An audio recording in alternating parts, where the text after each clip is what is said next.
I was 16, coming home from a friend's house. While I was getting on the train, this man was following me. He was perhaps 45 to 50 and didn't speak English all that well, but well enough that I could understand him. So I was getting on the bus, and like a lot of people, there's nothing to make him stand out. Well, I go to sit down, and he sits right down next to me, which was unsettling because there were other open seats, but I'm not new to creepy people in public places, so I just stayed there. I was by myself, and it was about 6 p.m. at this time in the winter, and I live in Midwestern USA, and so it was already dark out. Then this man starts talking to me, and I was in the corner seat, so I couldn't move unless he got out of his seat, or I just went over to him. He starts off talking to me about where I'm going, and I say that I'm going to meet some friends, as I didn't want him to think that I was going home and follow me. I thought it was strange for him to ask me where I was going, and I was already paranoid as heck. Then he asks me for a hug. I say no. And then he goes on to tell me he needs a hug because his wife just died and he's sad.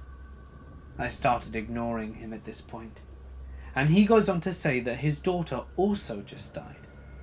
He starts making up stuff, and I'm ignoring him. After about 20 minutes I get off the train, and I'm super thankful to get away from this strange man. That's not the end though. The man got off at the exact same stop. At this point I was waiting for the bus to come to bring me to my final destination, and the man gets off and follows me to the bus stop. Waiting for the bus with perhaps 2 other people and this man, he doesn't approach me. But as the bus pulls up, he comes and puts his arms around me and tells the other people that this is his girlfriend, referring to me. No one really said anything, and we got into the bus, and I started getting super nervous and grabbed my phone from my bag, in case I needed to call 911 or something, if this man kept following me.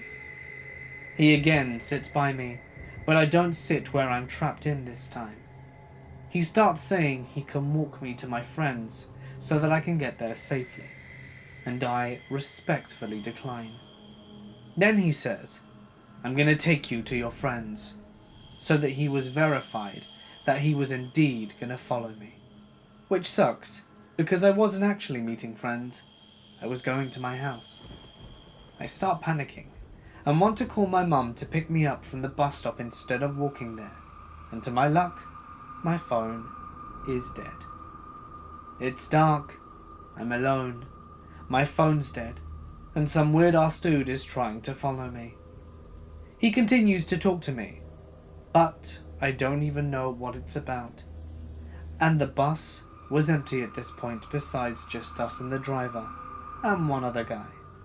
And bless the other guy's soul. I kept looking over at the other guy very intensely, and the panic really started setting up, and I was not answering any conversations with the weirdo anymore. The other man comes up and tells the weirdo to leave me alone, or he's going to call the cops, and that I clearly don't want to talk. At this point, the weirdo gets very aggressive, and is telling him to fight him, and cussing him out and all this stuff. Then, the next stop comes, and the other man physically removes this weirdo from the bus. I was so happy. I thanked the man so much, and luckily, it ended well. It was still very uncomfortable, and seeing how aggressive this guy got, I doubt his intentions were good. If you were around and can remember, roll your mind's eye back to the weeks immediately following September 11th, 2001. Everything was America, particularly in the South, and definitely in North Carolina, where I lived.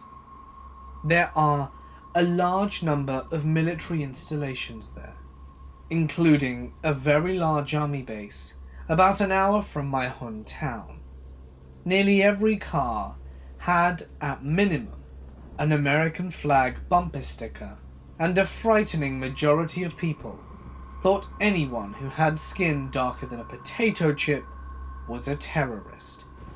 Everyone was hypervigilant, and many people took this as an excuse to become overly interested in the lives of other neighbors, sometimes out of concern for their neighborhood's safety, other times out of concern for their own. I was 8, and was pretty sure my elementary school wasn't going to be the target of any massive terrorist attacks, and neither were my parents. So my brother and I continued to walk to school every day. This was never a problem. We walked to school every day. That didn't have totally awful weather for almost all of my school grade existence. My neighborhood even had weekly paved trails, including one that led directly to my elementary school, that we always took.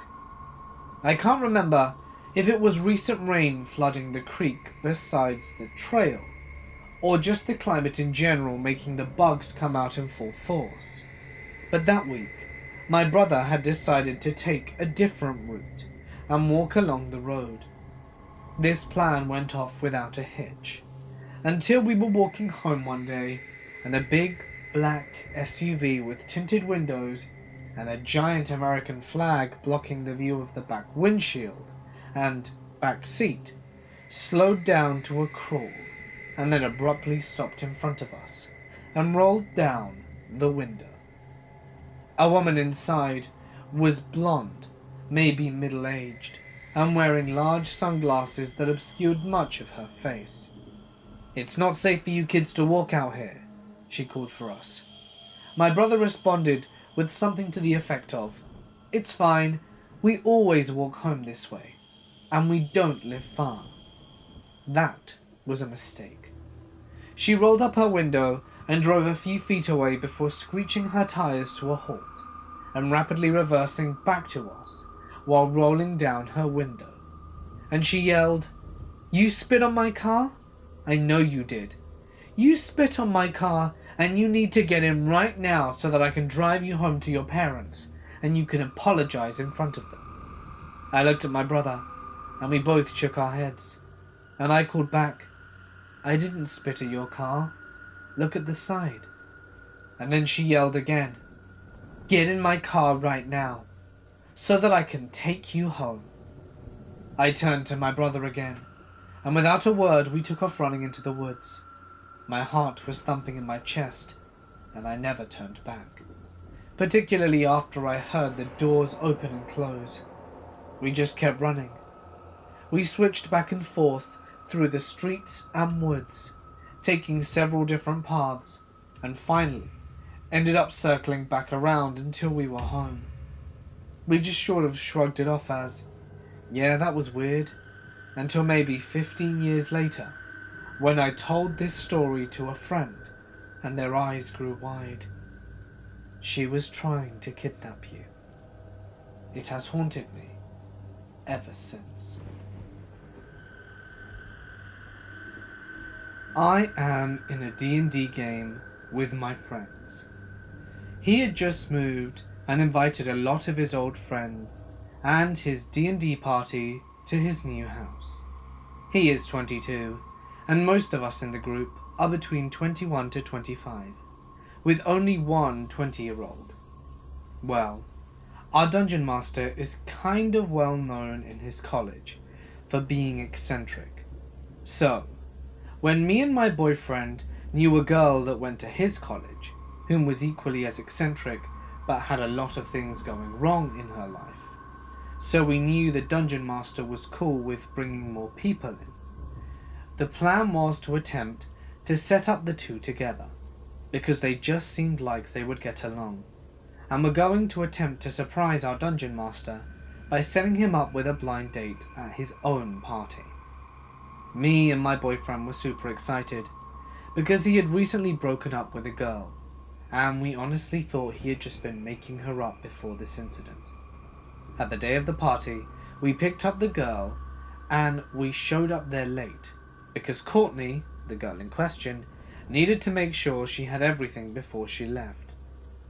When we showed up, she said she was a little nervous going in and would be in after she'd calmed down. I offered to stay with her, but she insisted me and my boyfriend go in and we take our gifts. We go in, we give the dungeon master his gift, and we are attempting to keep Courtney a secret because we said we brought him another gift. Well, if that gift was, unfortunately, his most insane and petty ex, who said she knew him a little but would like to get to know him better. We were in the party for about 30 minutes playing Super Smash Bros. Before my boyfriend decided to check on Courtney and said he was going to shoot down to the store for some beer. Note, the dungeon master doesn't drink, so he had no alcohol in the house. He walks out, then spins around. Now I am playing and he grabs me and whispers, "Amy, we need to talk." "Can it wait? I'm halfway through." "It cannot wait." At this time, I hand off my controller to someone else and go outside. Courtney was not in our vehicle, and our dungeon master's truck was keyed with obscenities and had his tires slashed. It was at this point I was panicking, because we were accessories to this, and after me and my boyfriend debated running, leaving it unsaid, or telling the dungeon master we finally did the right thing, we went back inside, sat down on the couch, and waited for the courage to speak to him, but mostly for someone else to see it. At this point, me and my boyfriend were shaking, and the other people asked, and I don't do well when I'm scared. I spill it out, and soon after the dungeon master walks outside with a flashlight and comes back and pulls out his cell phone calling the police. Me and my boyfriend are sitting holding each other, scared as hell, as the dungeon master, whose face may as well have been on a fire skull of honey badger, looked at us and began to interrogate us before they showed up. "Why did you bring her along?" "Courtney said she wanted to know you better." Courtney was that insane girl that was lying to me and my family so she wouldn't have to pay for anything. It was at this point that we learned of the other things she did. He highlighted about her father who was dying of liver failure was a lie, and how she was lying to me and some of our other friends at college for attention. But how are we supposed to know? "Sit there for a while, and I'll decide if I'm going to flay you both," the dungeon master said. Well, the police did show up, and everyone was questioned. Me and my boyfriend gave all the information we had, and we apologized profusely to the dungeon master, who, while being madder than Lucifer about his frozen ballsack at us, let us go into his games and eventually may forgive us. I am unaware if any charges were passed on to Courtney, because I do see her at college, and whenever I go to confront her, she acts like I don't know her, and some of our old friends have attempted to pursue my boyfriend and others that it was actually me who did it, who trashed his truck, because I was jealous of her. In middle school, I met this guy online. I know, bad idea. I was stupid and going through depression and self-harm, as well as suicidal thoughts. But I met him, and at first he was so sweet and caring, and made me feel like I had something to live for. When I was down, he made me feel better. When I wanted to hurt myself, he would stop me. I started noticing a few changes in his behavior after a week. If I didn't answer right away, he'd spam and go into a full rant about me. Even if I said I wouldn't be able to talk to him, he would just kinda spam again. He started wanting nudes and stuff that I wasn't fully comfortable with, and he kind of got controlling, to the point I would have to miss a meal for him. He began to attack my appearance. I kind of initiated it myself by insulting me, so that wasn't fully his fault. I would feel self-conscious about my weight, and he would tell me to miss a meal, or two, and once 3. If I felt bad by seeing my scars, he would tell me it was my fault for them being there, which I kind of agreed with. When we had a bit of a disagreement on something, he would turn it around and attack me. He would call me all kinds of horrible things, worthless, piece of crap, along with other profanities. About 4 weeks into the relationship, he started telling me to call him Daddy. As a dumb kid, I never questioned it, and thought I would do it to make him happy, and hope it didn't start a fight. Later on in the 4 weeks, he asked me if I would want a sister. I was a bit confused at this point. I forgot how old he told me he was, so I asked him that first. He told me he was 29. I was 13 at the time, and he lied to be saying that he was around my age. I should have left, but I was curious as to what he meant by a sister. I asked, and he basically said that he wanted to bring another girl into the relationship. I said no, and he did his usual thing, insulting me, belittling me, etc. So I finally built up the courage to break it off with him. He started threatening me. He told me he was going to find me and sexually assault me, and then hurt my family. I can't remember if it was around this time, but he also said he would find me, kidnap me, and do all those other things, make me become pregnant, and then sexually assault my child. I wish I was making that up. He then threatened to send the semi-sexy pictures I sent him to people he knew, and possibly my family. He said he wouldn't do it if I sent him full nudes. Terrified, I did as he asked. He made fun of my body, weight, scars, stretch marks, and picked apart my body, pointing out all the bad parts. I told one of my friends, and they told me to just block him, because he wouldn't send them. So I did, and thankfully he didn't. I swear I lucked out on that one. Fast forward a year, and I get a request on Kick. He made a new account. My dumbass saw his name and tapped accept. I wanted to curse him out and give him crap for making me want to kill myself more. But after accepting, he became apologetic. He became sweet again, and I kind of fell for his trick once more. The relationship started again, and it went down the same way as the first time. Loving and caring, clingy, insulting, attacking me, leaving him, and getting death threats. I didn't send him anything this time. I blocked him again. I'm 17 now, and still get requests from him every year, except somehow he found my Instagram and Snapchat. My Instagram I understand, but my Snapchat has nothing to do with my name or anything. I've kind of gotten over my suicidal thoughts, though thanks to him, and I have stopped hurting myself. But I still belittle myself because of him. No matter how many times he tries to contact me, I won't take this again.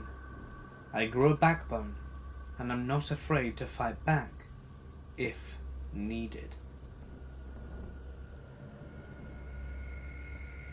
In 2007, I was 8 years old, and my family decided to go to Egypt for our yearly holiday, lasting 2 weeks. My family is small, only consisting of myself, my mother, and my father. My family were drawn to the beautiful history and the Red Sea surrounding Egypt, because both of my parents loved diving on their holidays. My appearance. I had golden blonde hair that went almost white in the sun, pale skin, big blue eyes, and I was a little chunky. The first day was pretty normal from my recollection, and my parents. We all went upstairs and took a nap. During the evening, we went to the hotel's restaurant located inside the complex. Here we met a boy my age and his single mother.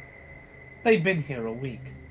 I got on really well with the boy and spent most of my evening chatting to him and playing close by to where our parents were.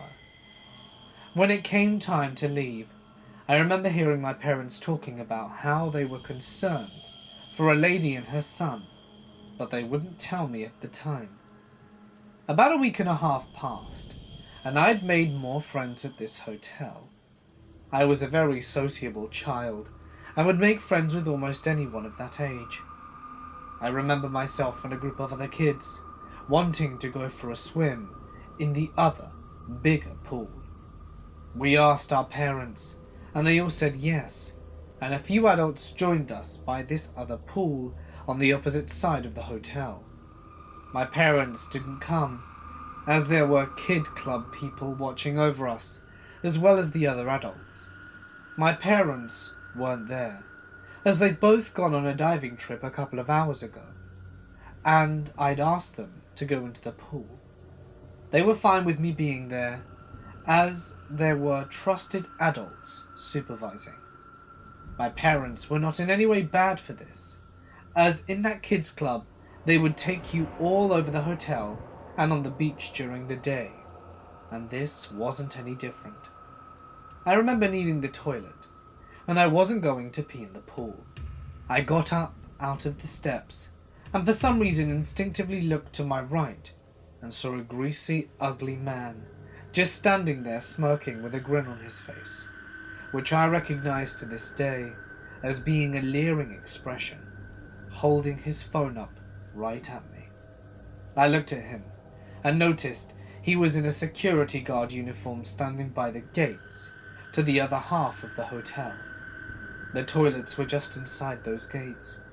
I remember trying to walk past and him telling me to smile. Give me a smile. I ran back to the adults, but didn't tell them. Later that evening at dinner, my parents could tell I was being off and asked me to tell them what was wrong, believing I'd had a falling out with one of the other kids. When I told them about the security guard, my dad got straight up from the table, nearly knocking our food everywhere, and stormed straight to the manager's office, and I was left with my mum. About an hour later, he came back and said how the manager would pull the security guard into the office next morning, when his shift started, and they would go through his phone. I don't know how legal that is, but God, I'm thankful. The manager did just that.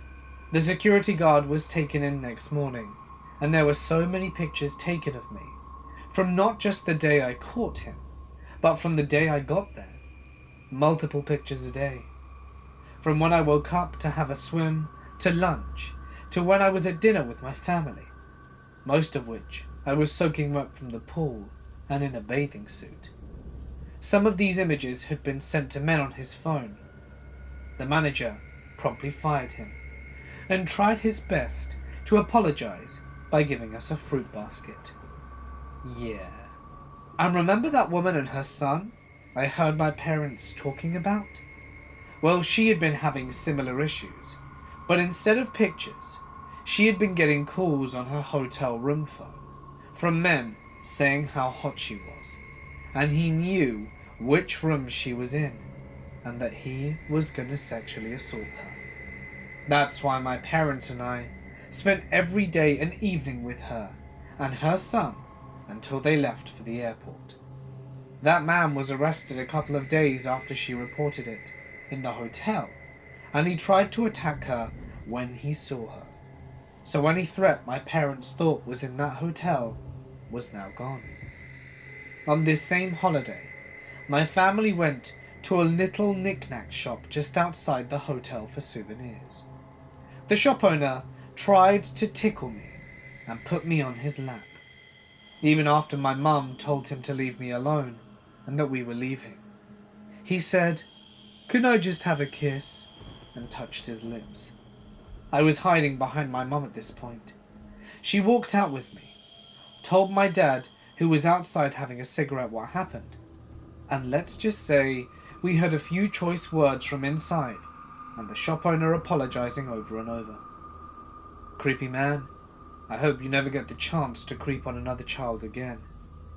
I won't be going back.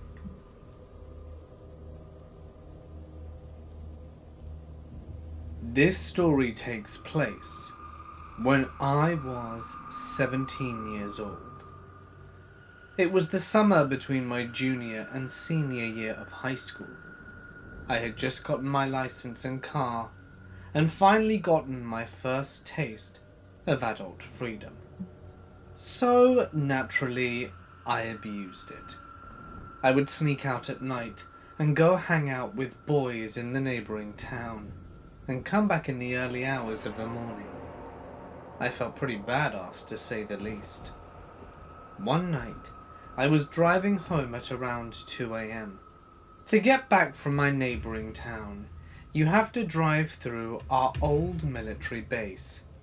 It's not abandoned or anything, and has multiple businesses and banks, and there is a section of it with light-up signs to a walking trail. This little area has a small lot for people to park their cars while they run, bike, or whatever they wish to do on the trail. As I drive on base, I see a car in the lot. I admittedly don't know anything about makes or models of cars, but I can tell you that it was a car, and that it was black. Its lights are on, and when I drive past it, it leaves the lot and begins to follow me. I didn't consciously think too much of this, as I assumed it was just some teenagers smoking or fooling around that got spooked by my car passing through. As I approached the lights that led into my city, I put my blinker on to turn right, and so does the car behind me. Again, I did not think much of this, as to get to a large portion of my city, you need to make a right turn at said light. Now at this point, there are absolutely no other cars on the road. It was very late at night, and my city goes dead after about 11 p.m. So after checking in my rear view and making sure the plates were not a cop's, I start to speed to get home quicker, going around 10 over the legal limit. As I do this, so does the car behind me. At this point, I start to feel uneasy. I continue to speed up, and so does the car. When turning onto my street, there is a left turning lane to get into. I decide in a split-second decision to just turn onto my road without slowing down or turning on my blinkers, to see what the car would do. They did not initially follow, and as I approached my house, I still felt like something was off. Sure enough, the car had turned around to continue following me down my road. I started to freak out. I knew that I was being followed. I'm a little 17-year-old blonde girl in a Mini Cooper with no self-defense, and I can't call my parents because then they would know I snuck out, and I can't call the police because it was past 9, as it's illegal to without an enhanced license before you turn 18 in NYS, and I was terrified to get a ticket. I couldn't even go downtown to the police station, as there were too many stops and lights that I didn't want to be stuck in with this person. So I call my aunt, who lives around 5 to 10 minutes from my house, and start driving in her direction. The car obviously follows, and my aunt says to come to her house as fast as I can, and she would be out there with her pit bull, Belle, who is a sweetheart but looks like she could kill someone. As I'm driving up the country road to her house, I speed faster and faster, and the car continues to match my speed. I ended up going at about 100, and they do the same. I go into fight or flight mode, and I push my car to as fast as it would take me, as I go up the final hill to my aunt's house, and had a fast and furious tire screeching moment, as I quite literally whipped into my aunt's development. I could not see the car following me down the hill, because I was going so fast. I immediately run into her house. When I arrive, we lock all the doors and windows, and she goes to bed after 10 minutes. But I stay up, adrenaline still rushing. From her guest bedroom, you can see out into the street. I kept peeping through the windows to make sure the car did not come back. To my horror, a few minutes after my aunt went to bed, I saw the same car slowly circling the neighborhood, briefly slowing down outside my aunt's house. Presumably, once they saw my car. Luckily, they did not stop, and left the neighborhood after that. I don't think I've ever been more scared in my life. My city is small, and I did not recognize the car, so I truly do not believe it was a prank. I wish I had called the police or gotten plates, but I wasn't thinking straight, and I'm glad nothing bad happened that night, and that whoever was driving the car did not catch up to me, or God knows what they wanted to do. I might be overreacting, but I plead and hope to never meet the driver or occupant of that car ever again. This was back in October of 2018, when I had accompanied my mum to a clinic in a small town about an hour away from Frankfurt. I'm in my late 20s and female. We were there for about 2 weeks, while my mum underwent treatment for cancer. Unfortunately, soon after arriving, she experienced a lot of pain in her leg, and we later found out that the cancer had spread there, and her leg could break at any wrong step. This meant if we were going to see anything, I had to go alone. This was fine, as the town we were in was extremely small and filled mostly with the old and sick. There was a larger town only a few miles away, and over a fairly steep hill, and a large park in between. It was about noon, and my mum wasn't going to need me to be around, so I decided to go for a walk around the park. To get there, I just had to walk down the path, cross a street lined with inns and cafes on the side leading to the park. There are twisting paths, cross bridges over each other, a lot of benches, a couple fountains, and 1 or 2 community buildings. I chose a path that would take me right beside an underground fountain, about as deep as my shoulder, with steps leading down to the spout. It was there I first saw him. I was heading almost directly towards the fountain when a man's head pops up, looking directly at me. I looked back at him for a second, thinking I had surprised him just as much, and we do the normal look away quickly thing. I was the only one who looked away. When I looked back, I realized he was still watching me.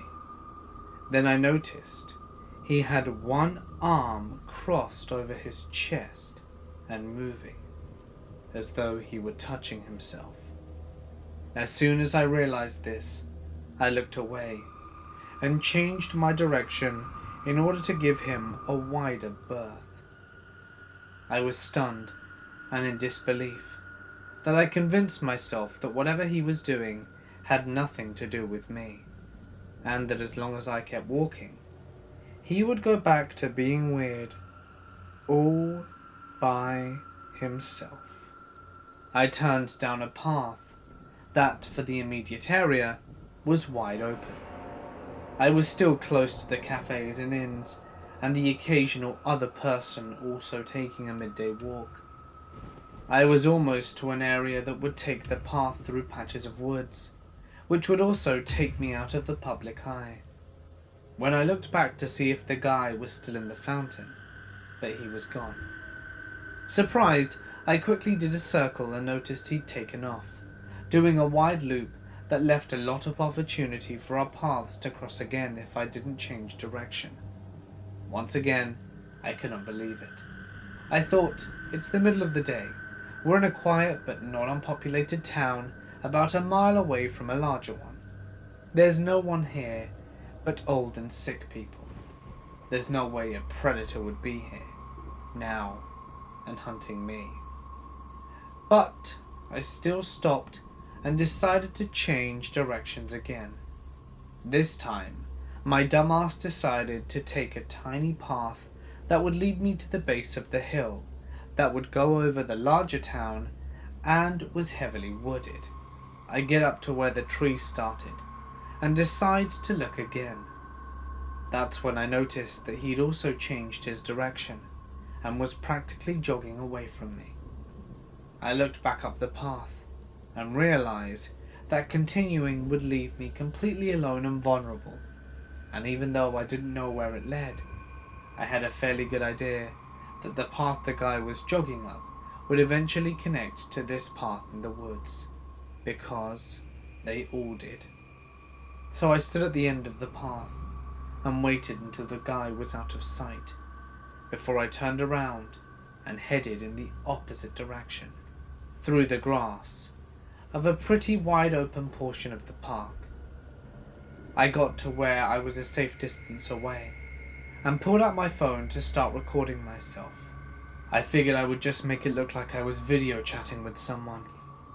This was when I was shown without a doubt that this guy was after me, because not long after I made it across the park, but to where I could still see the path up the hill, he comes down the very same path, looking side to side, looking for me. He eventually spots me again, as I had very bright dyed red hair and was pretty easy to spot in such a wide open area. It's at this point I feel safe enough because there are people nearby, and I'm within running distance from the town should this guy look towards me. I keep wandering around, testing to see how far this guy will go.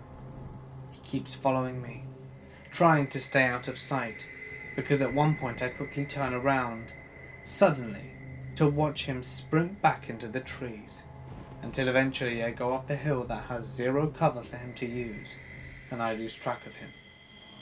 I continued on to explore a different small town, making sure that I was always in a public space and easily seen, but I never saw him again. Trust your gut. My head was telling me there was no way this could be happening to me, and I almost tested it by walking up in the woods, but my gut screamed bad idea, and I couldn't be more relieved that I listened. Trust your gut.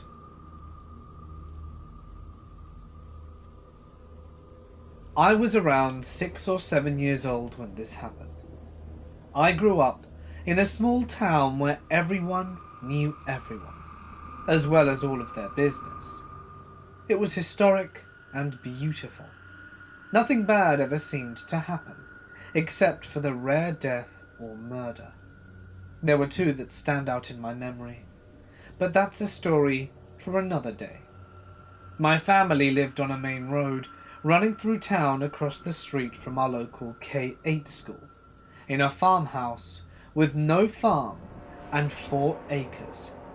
I loved it. However, this day is one that I'll never be able to shake from my memory. The area that I lived in is known for its very long, very snowy winters. Forecasts predict a heavy snowstorm to roll through in the late afternoon/evening. Due to the time of the forecast, most of the schools in the area decide to close for the day and day after. My mum, who hated the snow, demanded that my father call out of work to help with myself, my younger brother, and my older sister, but more so to help with the snow. We already had a good 1.5 feet on the ground, besides from previous storms, so my dad was happy to oblige to keep it from building up. Before the storm began, I made a quick trip to a popular chain bookstore with my mother. I can't remember why or what she needed there, but I do remember leaving the store with a new stuffed llama to add to my growing collection of stuffed animals. I was thrilled. Anyway, we went home with my mother's book and my animal, and were ready to call it a day. Shortly after our return, the first flakes began slowly falling out of the sky. My brother, who was only a year younger than me, began begging my parents to bundle him up so that we could go play outside in the storm. They agreed, but I had to go out with him, and we had to stay in the driveway where they could see us. I got all dressed in my snow gear and even found a doll sweater to put on my new llama. My brother took an extra 20 minutes to get dressed because my mother had to help him. Picture the brother in A Christmas Story, and that was him. Once bundled, we stomped outside in our boots and stiff jackets and began throwing ourselves into the snow. Time flew by. We had built a snowman, a fort, and had a snowball fight, and before long it was too cold and I wanted to go in. My brother did not. While I was trying to coax him inside with the promise of hot cocoa and a movie, a small maroon sedan pulled into our driveway. Weird, I thought. Who would be out driving in this? Then it occurred to me that it looked just like my Aunt Penny's car. I quickly ran inside to tell my parents that she was at the house, leaving my brother outside by himself. "Aunt Penny's here," I shouted. My dad quickly stormed past me to the window, and my mum followed. I wondered why they looked so concerned for a visit from a family member, so I ran back outside to the car to greet her. When I got outside, I noticed the car had pulled forward into our driveway, and next to where my mostly immobile brother, due to his snow gear, was standing. I waddled up to him and smiled, ready to greet our aunt, who lives almost an hour away. Instead, I was greeted by an older thin man with dark circles around his eyes and wispy grey hair. He kept his empty eyes on my brother. They looked hungry, like he was feasting on the kid with his eyes. My stomach sank, and I went straight into the stranger danger mode, pulling my brother back a foot with me. "Hey kids, are your parents home, or are you alone?" he asked. I stepped back another foot, and shyly answered that they were home, and that they were inside. My mother always told me to answer with this, whether she was home or not, in hopes of scaring away anyone with bad intentions. The man's entire demeanor changed. The hunger in his eyes vanished. He looked panicked and frustrated, and quickly began trying to back out of our weirdly shaped drive. But his tires were sliding on the fresh snow. Before I knew it, my dad was there. "Can I help you?" he asked. Then the man looked at him and started searching in his car. I stepped closer and inside. All I could see were lumpy trash bags and filth in the back seat. "Yeah, I'm looking for, Smith Road," the man answered. My dad pulled my brother and I closer to him. "You know what town you're in? There's no road by that name." The man fumbled over a few more words, uttering a sorry, and quickly left our driveway. My dad took down his number plate and called our local PD to let them know what happened. They said to just spend the day inside and thanked him for letting them know. I never played with that stuffed llama again. It went into my old toy storage bin and never came out until we moved years later, only to be sold at our yard sale. I always had a bad feeling about that day, and what could have happened if my dad didn't come outside, and I wanted to get rid of anything that reminded me of it. The fact that it shook my parents made me uneasy as well, as they didn't scare easily.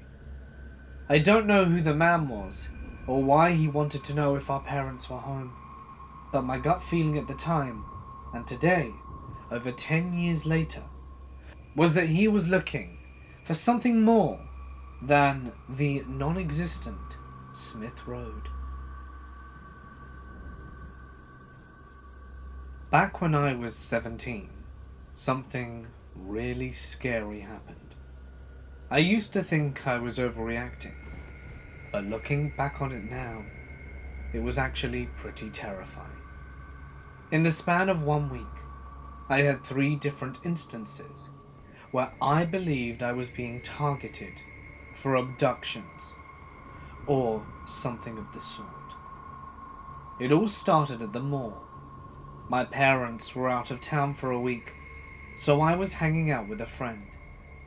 We were sitting outside of the mall, and I was smoking a cigarette, when this white car pulled up and rolled the windows down.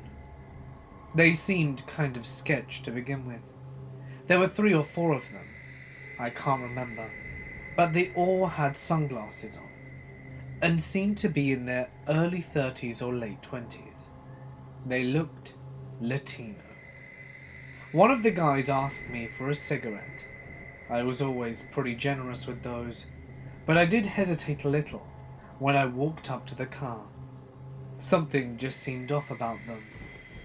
They began explaining they weren't from this part of town, and they wanted some locals to show them a good time. The guy that asked for a cigarette never even lit it, and then kind of make it seem like he didn't even smoke. They asked if we wanted to party with them. We politely declined their offer, but still won't forget how the one in the passenger seat said, "We won't take no for an answer." They drove away slowly after that. I asked my friend if she was weirded out by them, and she actually said she thought they were just being friendly. I kind of shrugged it off after that, not thinking much more about it. The next day, I was at home, pretty much just all day chilling. I was blasting loud music in the house since my parents would be gone on a trip all week. Later that evening, when I went to get the mail though, my neighbor walked over to me, which was weird since they rarely spoke to me. She asked if I was okay. I was kind of confused. Of course, I'm fine. Shouldn't I be? She went on to explain that earlier she came outside to walk her dog and saw a suspicious-looking man in my yard and an unfamiliar white car parked out front. She said the man was looking in the window of the house and also looked in my car. Once he noticed her looking at him though, he took off. She asked if he knocked, but I wouldn't have heard it because of the music. I was pretty scared after that. I called my parents to tell them everything, even about the mall incident. But they didn't really believe me, I guess. They thought I was being paranoid, and just told me to lock the doors and go to a neighbor's if I was scared. They said it could have just been my cousin, who stopped by, but I asked him, and he told me that he hadn't been by the house. Later that night, a pretty nasty storm hit, and the power went out. I was not about to stay in a dark-ass house alone, after all the weird stuff was going on. So I called a good friend and asked if I could stay with their family until my parents came home for the rest of the week. They believed me and were concerned too. They let me stay and even gave me pepper spray. I had one final encounter a few days after that. It was in a Walmart parking lot after just buying a few things. I was just sitting in my car responding to texts and finding music to listen to when a guy parks a white car next to mine and comes and taps on my window. I was pretty weirded out, so I only rolled down the window a small amount. He gave me a similar talk as the ones at the mall did, but a bit creepier. He said he wasn't from around town and needed directions to Starbucks. You could literally see Starbucks from the parking lot, so I just pointed to it. But for some reason, he asked me again. I started to roll down my window, but he tried making small talk, and since he was kind of creepy, I didn't want to be rude. He told me he liked to party, and asked if I liked to party. I'm not really religious, but him asking me this in the same way as the guys from the mall was just petrifying. So I replied, "Nope, no partying here. I just read my Bible." Then he went on to say how I was really beautiful. I tried to roll up the window, and ended the convo there, but he put his fingers in the window, which scared me, so I stopped. He told me I looked like Shakira and asked if he could take a picture with me. Super sketch, right? I told him no, that I'd prefer not to. Then he asked if he could be in the picture with me, and I was like, dude, no, I gotta go. I was successful in rolling up the window this time. I bolted out the parking lot. However, I did notice after I left, the same kind of white car he was driving was following me. I was driving a pretty far distance too. I had to go to the mall to give my sister's husband a ride home from work. I like to take the back roads. And this white car followed me through all the back roads. And I got stopped at a railroad, and it was getting pretty dark. It was just me and the white car. I thought he was going to get out of the car to try and snatch me. I had my pepper spray and my phone ready to dial 911. I was in tears. I'm so glad the car left once I got to the mall. I have no real evidence that the car following me was him, but I still found it pretty strange a car followed me through every route I took. I haven't had any encounters since then, and I have no idea why all of this happened. I just know that it was absolutely terrifying.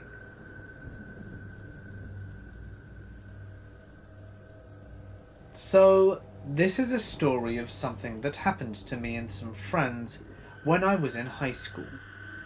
I have never shared this before.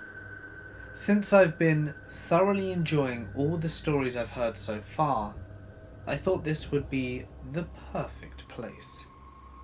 I think I was in 10th grade. Me and 3 friends were smoking behind school. The school was about a 45-minute walk away from the neighbourhood where we all lived. It was a small high school town in Ontario, and it contained 2 large high schools and a bunch of medium-sized elementary/middle schools.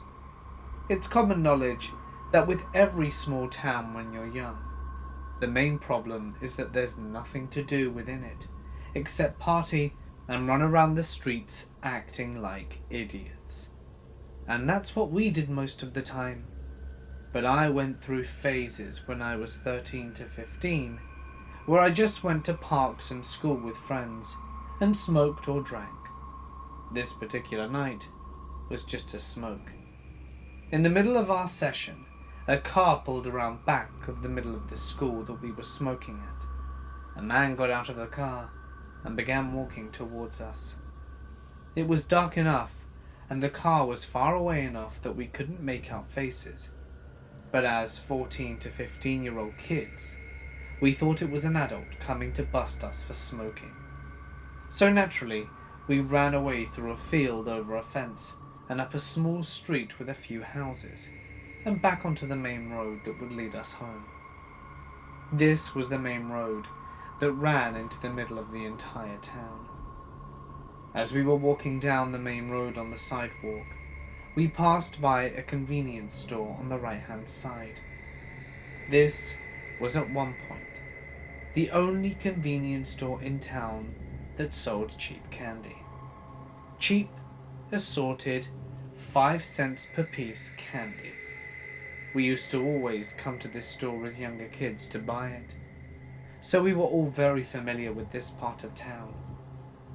So we treaded along with confidence, not even thinking twice about the person that we had just ran from. In our town, this was a normal occurrence. We were teenagers, loitering, and someone was coming to tell us to go away. So we did. End of story? No. Just as we were walking by Daisy Mart, headlights from that car lit up and blinked at us from an alleyway in between a concrete wall and the convenience store. The ignition started, and the car sped up towards us with considerable speed, so we ran out of the way.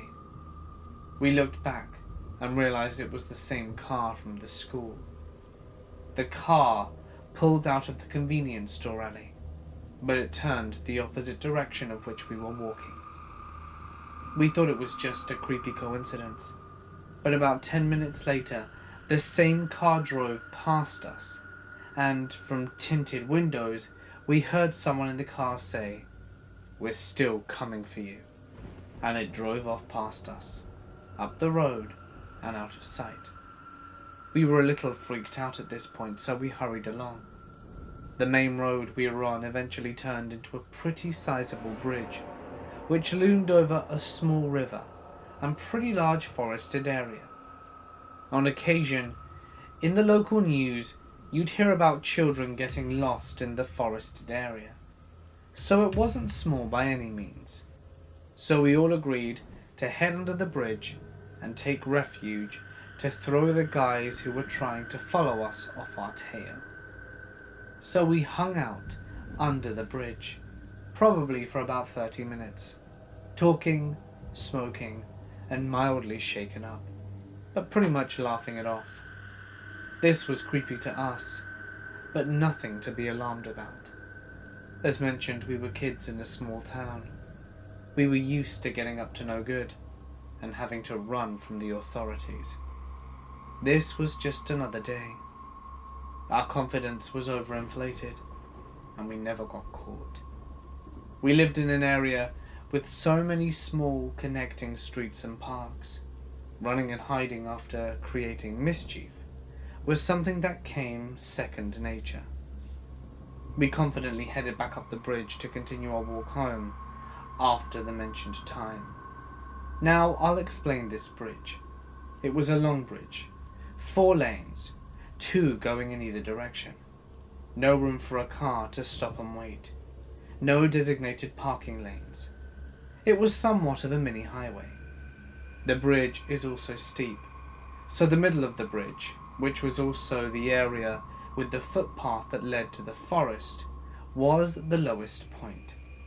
There was absolutely no way any car could park anywhere on or near this bridge to idle and wait for us to come up from under the bridge. Not to mention that the car was nowhere in plain sight, and we decided to go under it in the first place. But after 2 minutes of walking, the car came up from behind us, and a man from inside the car said to us, "You thought you could get away from us? We'll always find you." So the car took off once again, but we decided to as well. Once we crossed the bridge, it led us back to our neighborhood. To stress the point again, the neighborhood we lived in contained many connected streets and many sections of homes and parks, a pretty large suburban area. If you didn't know where you were going, you could probably get lost pretty easily. So we ran to the closest, biggest park where no cars would be able to get into. One street was visible from the park, but since it was the middle of the night, if you were driving by the park, it would be hard to make out anyone in the park. So that's probably why we never saw the same car that had been following us drive by the park. It didn't stop this time. So since the park was literally in the middle of the neighborhood, we wished each other good luck, and we all took off in different directions to our respective homes.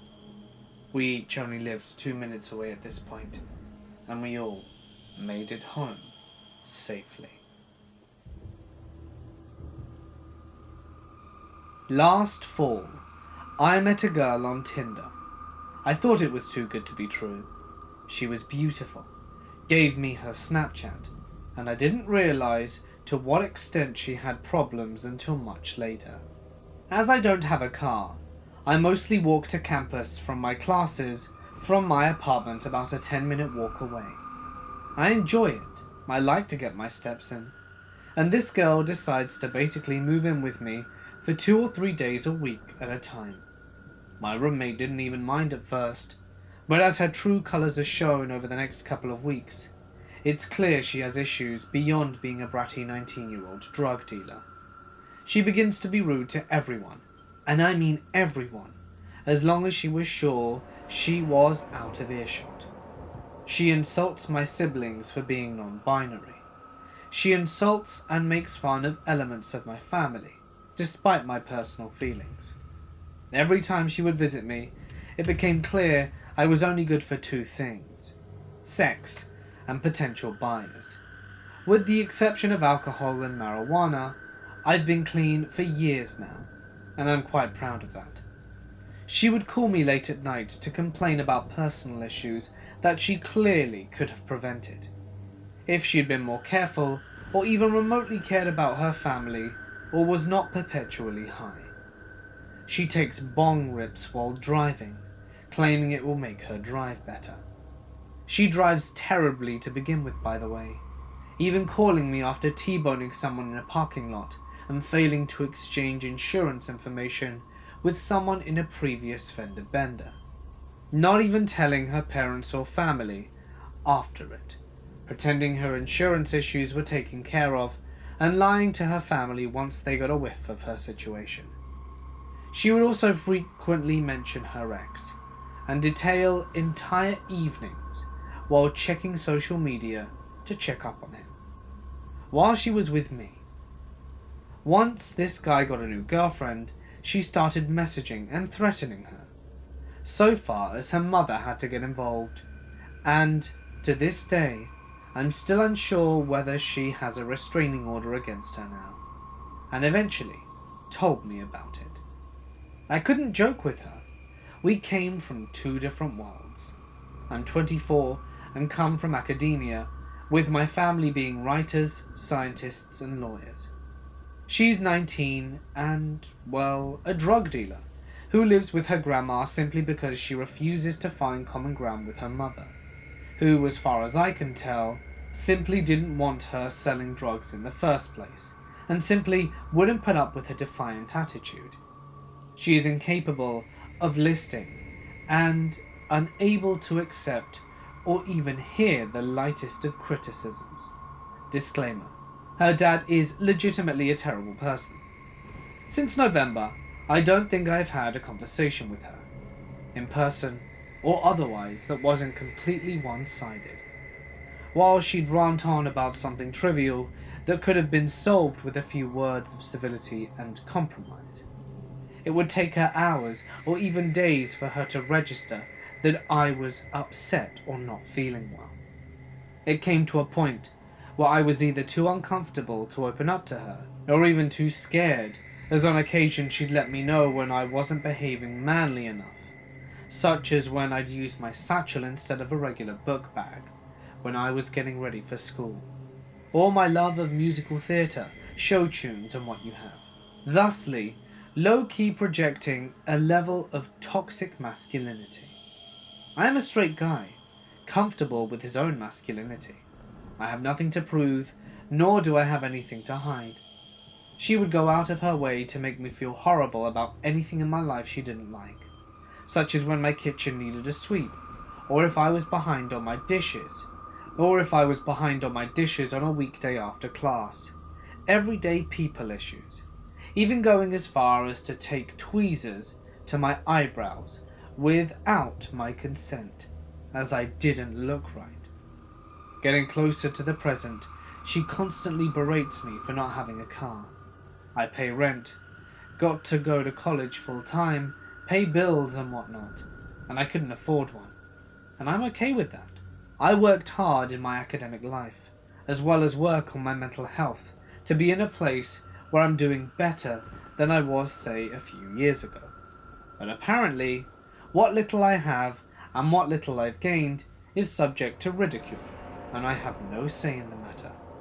Recently, she's taken up to using the N-word in her everyday vernacular, to my horror and disbelief. I'm lucky enough to have friends tell me this, right? I've been getting it for a little over a while now. She's rude, distrustful, and I'm simply a toy to her. I can't tell you how glad I'm lucky I have to have friends like this, that can tell me I'm too good for her.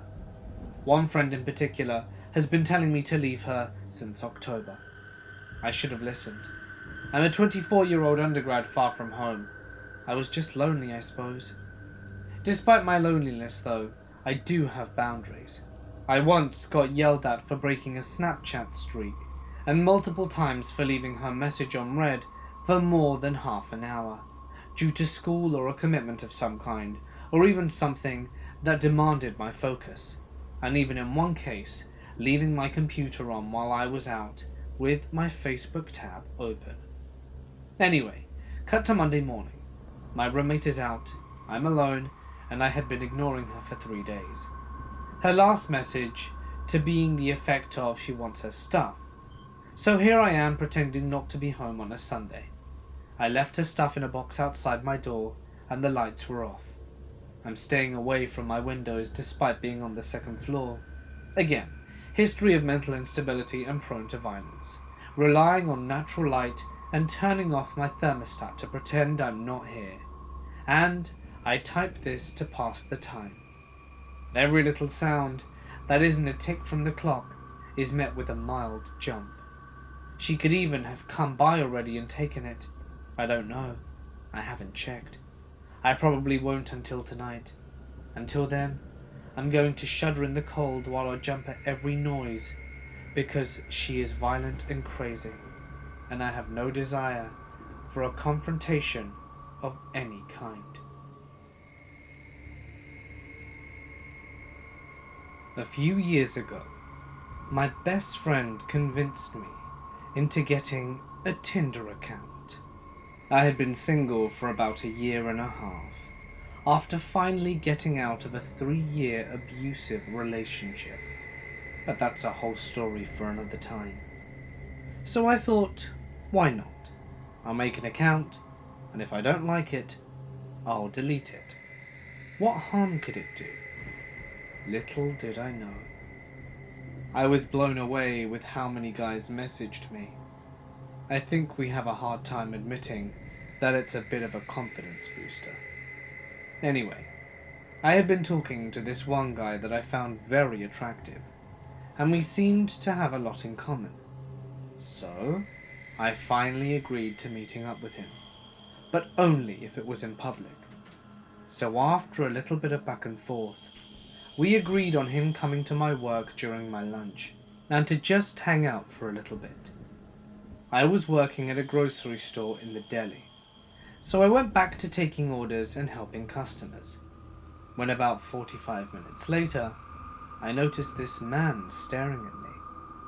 He was wearing sunglasses, which already made him stand out since we were inside, but I automatically knew it was him. I wasn't sure what to do. It seemed like he wanted to stay hidden from me. Do I call him out and say hi? I ended up just ignoring it and justifying it as, he's probably just coming in to make sure I am who I say I am. But looking back, that's just giving myself too much credit. I'm no model or anything like that. I'd say that I'm average looking and on the chunky side, with some confidence issues. After he left, I thought maybe he didn't like what I looked like in person, and that's why he came to check me out first. But now I know better. So about 2 hours later he texts me. I'm just outside, and I reply that I'm just clocking out and that I'll meet him up the front. It was the exact same guy as before, without the sunglasses this time. I still didn't bring it up or tell him that I saw him earlier. It just felt awkward. I always gave people the benefit of the doubt and tried to justify their actions. Lunch went really well, and I really liked him, so I ended up just forgetting about the situation earlier. I told him that I wanted to take things slow. He seemed to be totally okay with that. We both really liked the Jazz, the Salt Lake baseball team. So he ended up inviting me over to his house to watch the game after I got off work. My coworker and friend told me he had a bad feeling about everything, but I just told him that I'd be fine and that I'm a big girl. We both laughed, and I was on my way to his house. When I got there, he informed me he had a roommate, but that he was not currently at home, so it would just be the two of us. The night was going really well, until he said he needed the bathroom. Before I go any further, I need to explain his living room a little. Right when you walk in, the TV is near the front door. The living room and kitchen don't have a wall in between them. It was just one big space, and the couch was placed in between, so it wasn't against a wall. Sitting on the couch, you are facing the front door, and the kitchen is behind you. I hear him open up the door, and as I continue to watch the game, I feel him come up from behind the couch and put his hands on my shoulder, down to my hands, and he lifts them up and behind me. I thought he was just goofing around, so I went with it, until he starts making my hands go lower, when I suddenly feel his junk. Shocked, I bolted up, turned around, and see him butt naked. His member in all its glory, with the most serious look on his face. His bright blue eyes just slicing into me. I just felt dread. All I could think to say was, what are you doing? Not changing his expression, in a monotone voice he replies, what do you think? I just came here to watch the game and hang out with you. You don't just come over to a guy's house you met on Tinder, not expecting to hook up. Shocked and disgusted, I reply that I made it very clear I wanted to take things slow. This is not slow.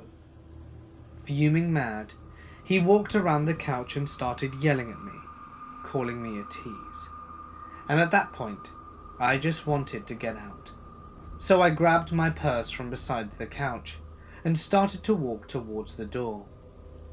When he saw what I was doing, he ran up to the door, locked both locks, and stood there, still naked, telling me that I'm not leaving until I slept with him. Still in shock, I laugh, thinking he must be joking. This went on for 2 hours. I would go towards the door and he would push me away or grab the doorknob telling me no. I'm in survival mode now, racking my brain on what to do. My phone is dead. I don't know this area, and it's been 2 hours, and he still isn't letting me go. I honestly felt like he was going to hurt me if I didn't do what he said. So I finally told him, okay, but only if you let me go to the bathroom to freshen myself up. He had me go into his bathroom in his bedroom and said he's gonna make us dinner and drinks, acting like nothing happened, like he didn't spend the last 2 hours yelling at me, holding me against my will until I slept with him. I just sat in there, trying to get my phone to turn on, knowing it was fully dead and I could no way contact anyone for help. But then I remembered, when he was showing me his apartment, he showed me his balcony that was shared with his neighbors. I put my ear up to the bathroom door, and I hear that he is still in the kitchen making drinks. I open the bathroom door slowly, praying he doesn't walk in or hear me come out. I slowly tiptoe across the bedroom to the patio when I hear him yell, "Are you kidding me?" I felt my heart sink to my stomach. At that point I knew I was caught. I slowly look up and can see him through the crack of the door, walking to the kitchen sink with his finger in his mouth. He cut his finger. I got a boost of confidence and slowly opened his balcony door, thanking God it wasn't loud. But that confidence didn't last very long. I started thinking, what if he knows his neighbors and they don't help me? What if they're not home? What if they catch his attention and he pulls me back inside and does God knows what to me? I took a deep breath and knocked on their patio glass door, and it felt like forever until I finally heard someone walk up to the door. She looked through the glass very confused, but once she saw my face, swollen and crying from distress, she opened it. "Can I just please walk through your house to leave?" She seemed a little confused, So I said, "Please, I just want to go home," choking back tears. She guides me through her bedroom, and I see a man walking into the bedroom, and I jump, thinking it's my date coming to find me. But as I look up, I see it's a 40-something-year-old man, confusedly looks at me, and then the woman. She just nods and guides me out to the front door. She gives me a pat on the back, and I tell her thank you and rush towards my car. As I am at the bottom of the stairs, I hear a door open. I expect to look back and see the woman, but it's my date. He is still naked, and once he sees me, he chases me. It's winter in Utah, and the ground is slippery from the ice, but I don't care. Once I finally make it to my car, I get in, lock the door, and look up to the front of his apartment. He's standing there on the top of the stairs, just staring at me. And he finally turns back and goes inside. I guess it was too cold for him to chase me all the way to my car. I hit the gas and get as far away as possible. I don't want to go home, so I drive to my parents. I knock on my mum's bedroom window, and it's about midnight now. I tell her everything and spend the night there. I ended up not calling the cops. I didn't want to deal with it, which I regret to this day. I don't want him to do that to another girl, but it's been so long, and I don't want to go through all that just to have them tell me I don't have enough evidence. I know I made a lot of mistakes that night, but I am a completely changed person now, and this is why I don't use dating websites. I live in a town in Canada, with a population of 36,000. The town that I live in is known for the strange and extremely creepy people that roam the streets both day and night. When I was 10 years old on a summer night, around 8 p.m, so when the sun was going down, I was outside the front of my house by myself, riding on my skateboard. I was about to get going inside before it got too dark, when I noticed someone out of place. Across the street, I see an old beige minivan with very tinted windows. I noticed some sort of light or flash from the driver's window, almost as if someone was taking a picture. Before I know it, an old lady opens the door of the van and starts walking extremely fast towards me. It was happening so fast that I didn't even get a good look at her. As soon as she was walking fast towards me, I grabbed my skateboard and ran inside, locking the door. Once I was inside, I ran to my bedroom at the front of the house. To my dismay, the van was gone. I never told anyone about this encounter, because I always thought I was overreacting. I never knew the lady's intentions, but honestly, I don't want to.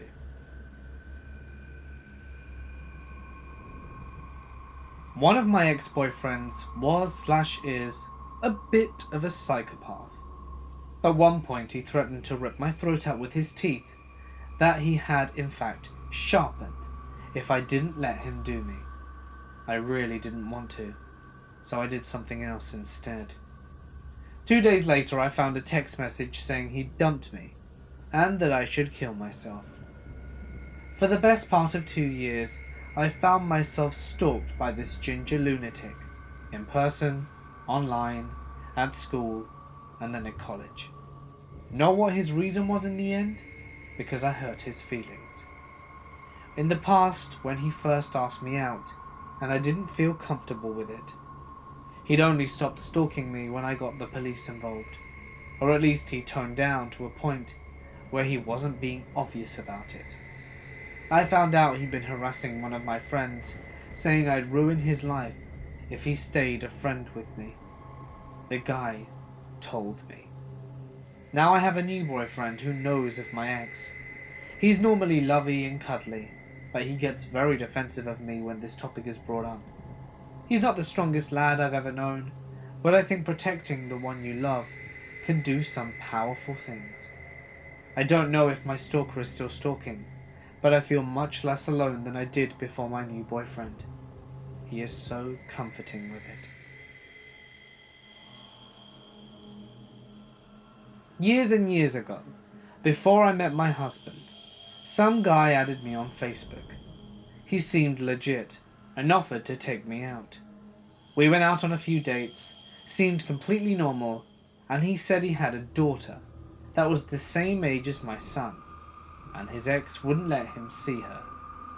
A few dates, and he's acting weirder and weirder, saying odd things, inconsistencies in things he had said previously, and would evade questions about work. Then I got a message from someone on Facebook saying that he wasn't who he said he was, and to be very careful. I cut things off and got on with my life. I got some text messages, but ignored those, and all went quiet for a few months. Then I was at a bar with some friends for a night. He turns up and starts following me, and won't leave me alone. I grab my friend and hide in the toilet. God bless the women in there.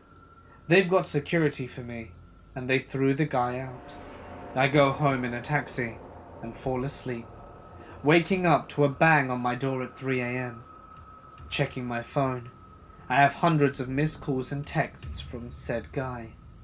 Apparently, he had kidnapped his daughter and was banging on my door for me to help him with this situation. I didn't answer the door and called the police. I moved somewhere new shortly after, and don't know where he is now. He is seriously messed up. We had a great relationship at first. Honeymoon phase, talks of marriage, house, and the future. But then you got mad because I was depressed, and I didn't want to do it every day. You physically held me down and trapped me in rooms, but I stayed. You hit yourself because you couldn't hit me, but I stayed. You cheated on me in my own house and lied to me about it. But it's okay, because you thought of me the whole time. So stupidly, I stayed. You moved in with your best friend who was trying to ruin our relationship from the beginning, and the girl you cheated on me with, but promised to see me every day, so I stayed. You let your skank slander my name everywhere. You let her threaten and harass me. You started ignoring me for her. You started sleeping in her bed when she wasn't there, because your dumb ass decided to move into a 2-bedroom with 3 people. That's when I had enough, so I left you. I told you to leave me alone. I told her to leave me alone as well. Did she? No. So I did what anyone does when they've had enough of the harassment. I called the cops. I'm not the crazy ex-girlfriend because I was looking out for mine and my family's sanity. So stop telling people. Stop telling your sister she can't be friends with us. Stop telling your mum I can't call her mum when she asked me to. Just stop. You lost your chance to ever get back into my life again. I'm sure if people heard this, and not just your and her side, they wouldn't think that I was the crazy one.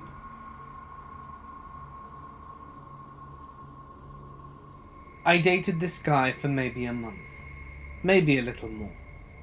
In 11th grade, he was an alright guy, and a decent boyfriend. He also had a pretty bad limp, and was sort of weird. I thought it was the good kind of weird. This is relevant. But he kept springing up when we get married, or when we have kids, or when we live together. Yikes. So I broke things off with him because it was getting a little weird. He seemed fine when I actually did it, and told me to have a nice day and everything. About 15 minutes after that, he starts blowing up my phone, saying how he knew that I told my friends that I thought he was ugly and retarded and a creep and a bunch of other stuff. All of which was not true. My best friend at the time, though, did not like him, and thought he was really creepy, and the bad kind of weird. She was probably the one saying that stuff, or at least something similar.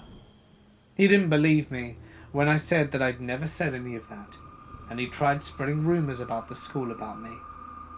Thankfully, people called him out on his bullcrap.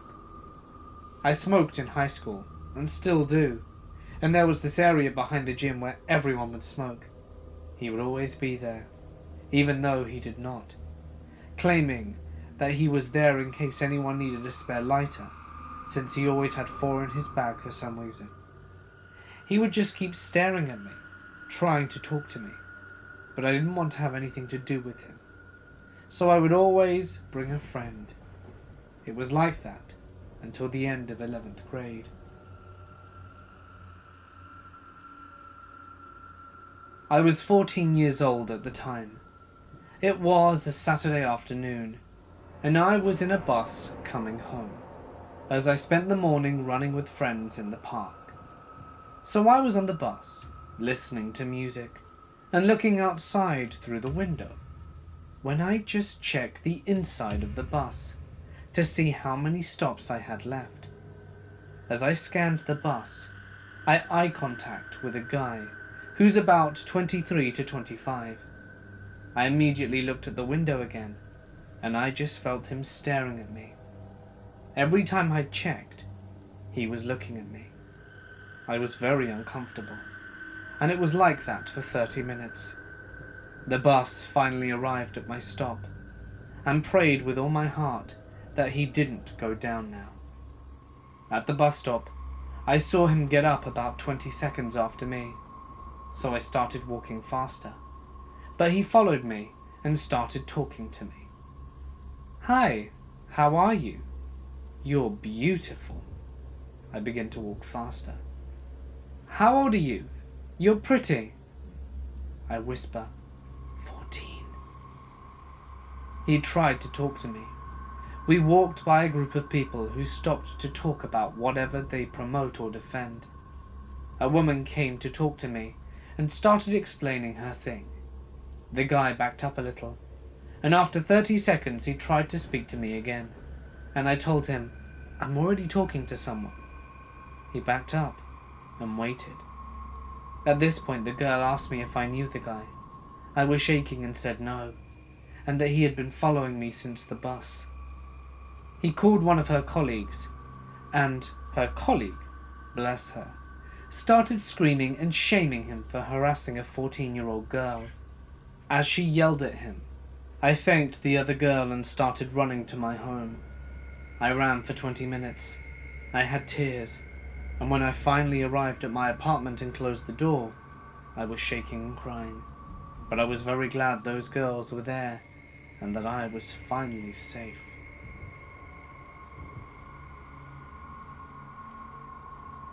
I had been eyeing up these snow boots from Target for a few weeks, and finally had enough to buy them.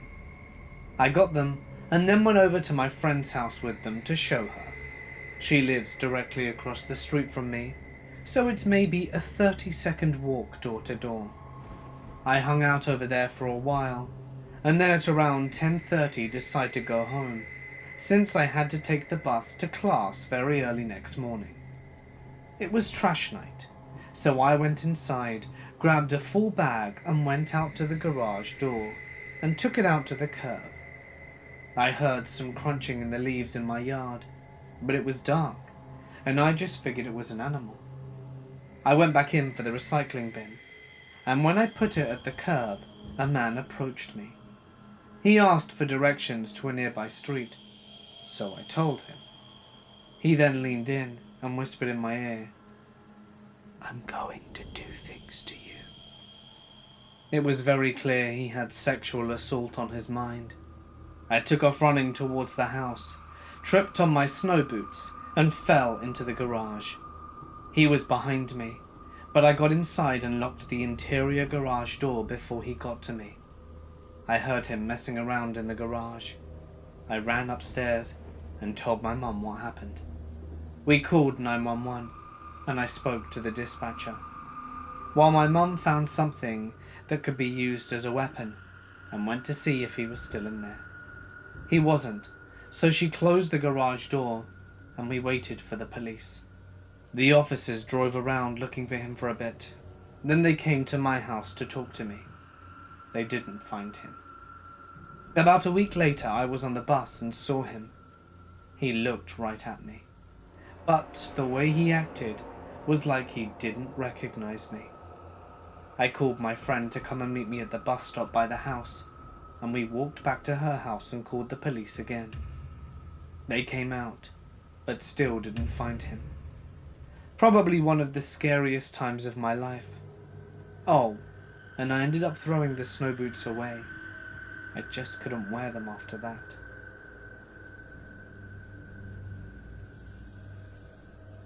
First off, I'd like to say that this is a true story, and happened in my area, in my county in Oro Valley, Tucson, Arizona. In 2012 I was 11, attending the 5th grade at a pretty well-known elementary school.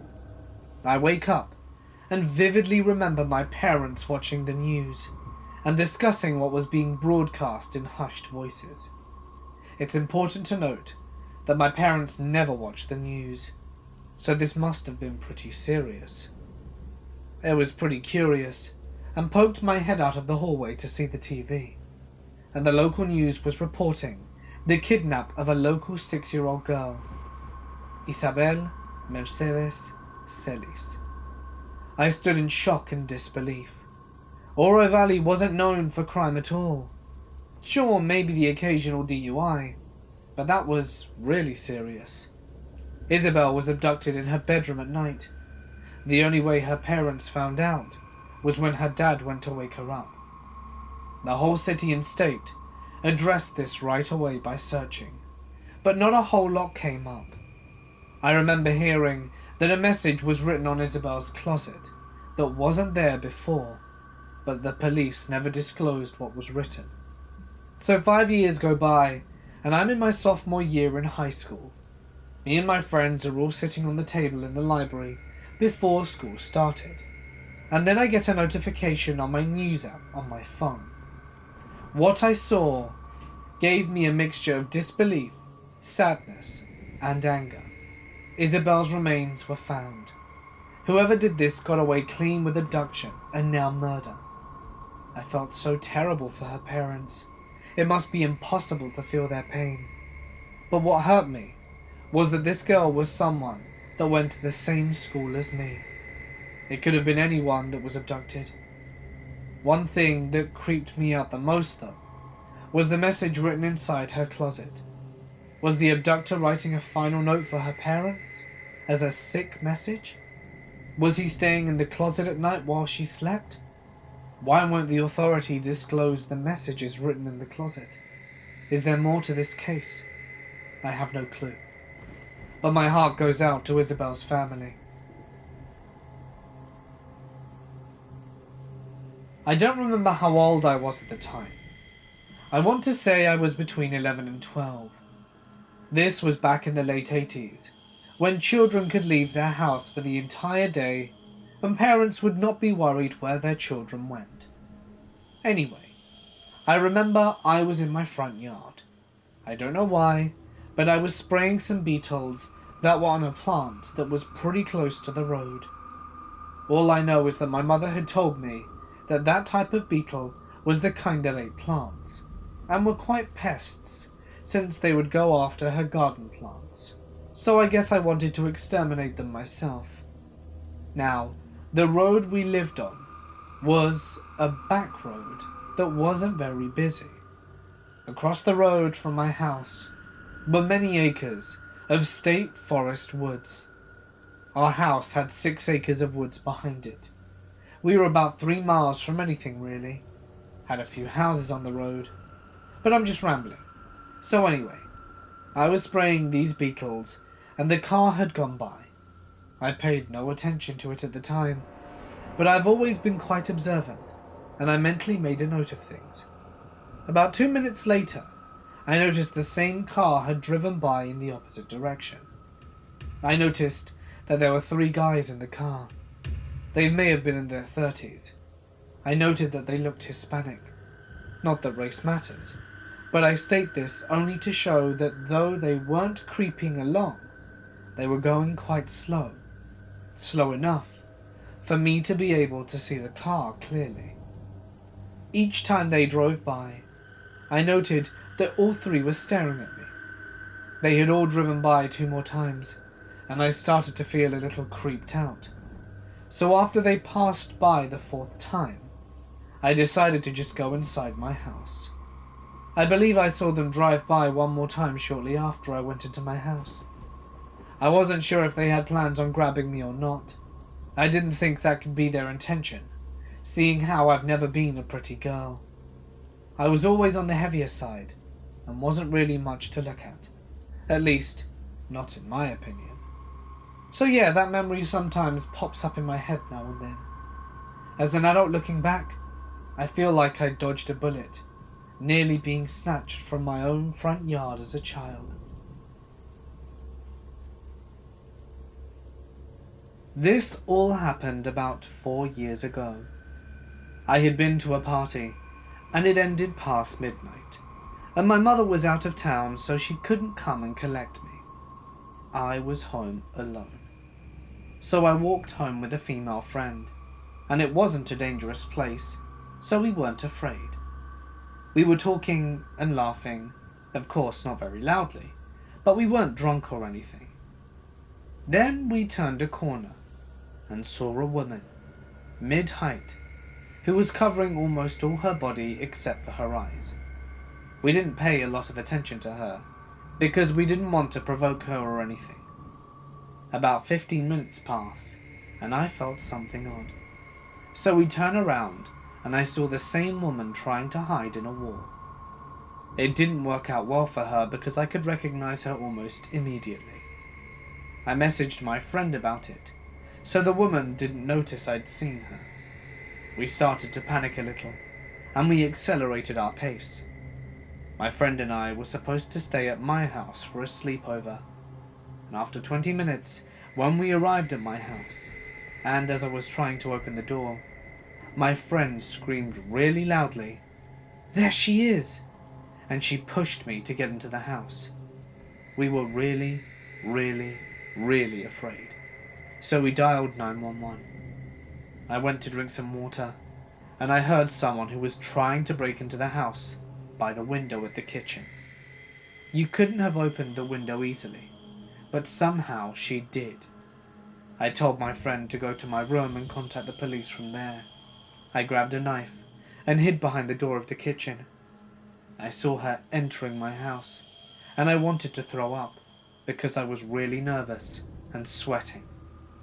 I had a shot of adrenaline and shouted as loudly as possible, "Get the hell out of my house," with a knife in hand. She screamed and went out the window. I thought she was on drugs or something. The police arrived in a few minutes, but couldn't do anything to identify the woman because she wore gloves. When my mum came home, we brought an alarm and everything. Please, always carry pepper spray, and dial 911 if you feel something's odd while walking on the street. Never underestimate a situation.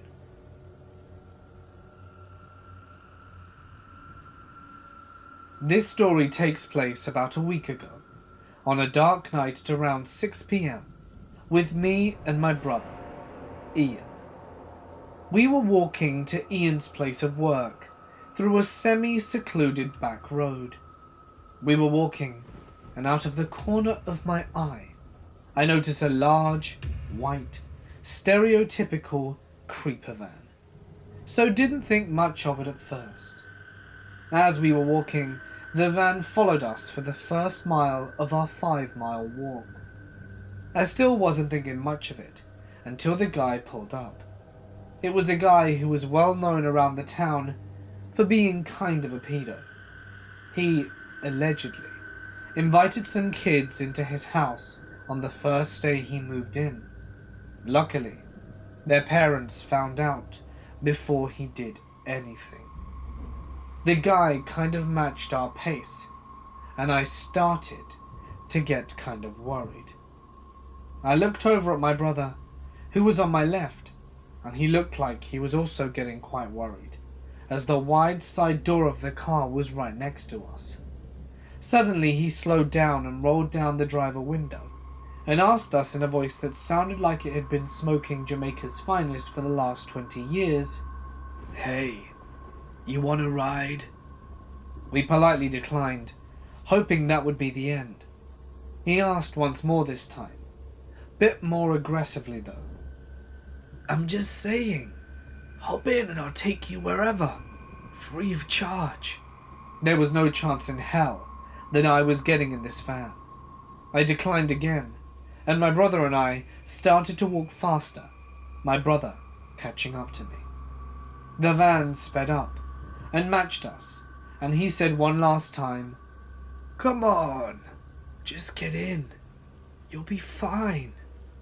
At this point, I was kind of scared and done with it. I told him no, and my brother told him to go away. We sped up once more, going into a small jog, and the van followed.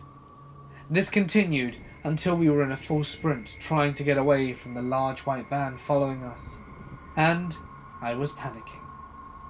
Ian and I, running a solid half-mile, ducked into some nearby shrubs, and the car stopped as the guy looked around.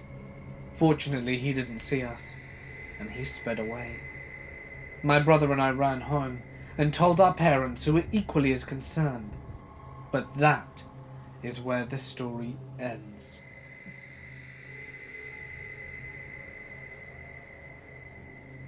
Back in community college, I rode the bus to and from college. The bus stop was walking distance to my house, so it was a huge help for me. When I'm on the bus, I always listen to music and look outside. Never at my phone, never at anyone else. I guess that's how I never noticed the man constantly looking at me. One day I went through to go to the computer, to memes and chat with my boyfriend through Facebook. The dude pulls up a chair next to me and sits down looking at my memes and says hi. He startled me immediately. Then he went on to say, "Hey beautiful, I thought I'd come by and say hi. I see you on the bus a lot and thought you might want some company, you know?" Me. My hair is messed up, my nose is congested, and I'm sleepy as hell. Who are you?" "I'm Jack, and I think you're pretty." I've got to go to class now." I leave, but not heading to class in case he followed me. He follows, and then turns around a bit, and leaves. After college, the dude shows up at my bus stop at the exact same time my class ends, and waits for me, and says the same stuff as last time. He repeats this for about a week, until I finally tell the bus driver. This dude is following me, and it's creeping me out very much. Me and the bus driver are cool, you see. And the bus driver closes the door and drives off, leaving behind the creepy dude before he had any opportunity to get in. The creepy guy starts telling his classmates how he's going to get laid soon. The only reason why I know this is because one of his classmates is my best friend. I pointed out to him who my creepy stalker was, and my friend told me that he keeps talking about how he attempted to hook up with a chick and maybe will get laid soon. In your dreams, moron. I cussed him out next time he appeared at the end of my class. He said he was sorry, baby. I won't do it again. Dumbass, I'm not your baby. Now piss off or I'll call the police. I'm serious, I don't even know who you are. The cool teacher hears our conversation and has a discussion with him privately, and he leaves me alone forever. I live in one of the most unsafe cities in the US, so I tend to never go to the city alone at night, or alone for that matter. I'm also a small 23-year-old girl, which makes me an easy target if I'm alone. I frequent raves with my boyfriend, and we've always felt safe. People may be drugged and or drunk, but they'll hug you, dance with you, and make you feel welcome. This particular night, this past October, We were seeing my favourite DJ of all time for the second time this year. Naturally, we stood as close to the front as we possibly could, second row. Throughout the duration of the show, I noticed a girl at the rail keep turning around and looking at me. The way she would look at me was really unsettling, like she was hungry, and I looked like Thanksgiving dinner to her. I didn't pay her much mind. I thought maybe she was just drunk or something, so I continued to enjoy the show, pretending that I did not notice her. Around maybe 1 a.m., it was the middle of my favorite DJ set, and I was having the time of my life, dancing with my boyfriend and screaming the words to every song. The girl who kept looking at me turned around and leaned towards me, like she wanted to tell me something. Stupidly, I leaned forward as well, and she said, "I want you to be my friend." Confused, I told her, "We're all friends here, girl." And she scowled and said, "No, I want you to be my friend." I looked at her with a puzzled expression and didn't answer her, then turned back towards the stage to watch the show. A few minutes later, the girl turned back around to me and gave me the scariest smile I've ever seen on anyone's face, and she grabbed my arm and started pulling me out of the crowd towards the exit. I screamed and turned around to my boyfriend and started flailing my free arm at him. He was very confused as to what was happening, but being the good boyfriend he is, he grabbed me and pulled me out of the girl's grasp and pulled me into a hug. I turned my head away from his chest to look at the girl as she was standing in the same spot, unwavering, scowling. After what felt like 5 minutes of her standing and staring at me, she departed from the venue, staring at me the entire time she was there. Why did she do that? What were her intentions? Did she even have a ticket for the show? I don't know, but I don't want to meet her again.